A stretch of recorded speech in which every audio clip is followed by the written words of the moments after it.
বলছে কত পর্দা? বলে ৭০ আলফা হিজাব, ৭০,০০০ পর্দা। আনা ওয়ারা আল হিজাব, আমি পর্দার ওই পারে, তুমি এই পারে। বলছে প্রত্যেক পর্দা মোটা কত? আলফা সানা, ১,০০০ বৎসরের মোটা। কিন্তু মুসা কান পাইতা, শুনো আলাইহিস সালাম, সাতাতি উম্মাতুন, এক উম্মত আসবে, এরা আমার সাথে কথা বলবে, ফালা হিজাবা বাইনি ওয়া বাইনাহুম, আমার মাঝে এদের মাঝে কোনো পর্দা থাকবে না। বলছে সেই উম্মত কোন উম্মত? বলে উম্মতু মুহাম্মদ, উম্মতু আহমদ, মুহাম্মদ সাল্লাল্লাহু আলাইহি ওয়াসাল্লামের উম্মত। বলে কথা কখন বলবে? বলে ইদহুম ইয়াসজুদুন, যখন তারা সিজদায় যাবে।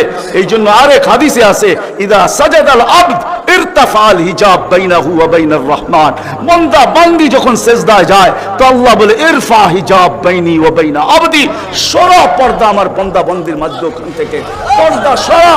ফেরেশতারা জিজ্ঞাসা করে কেন? কয় ইদান ইউনাজি আবদি, আমার বন্ধুর উম্মত কথা বলবে, সরা পর্দা সরা।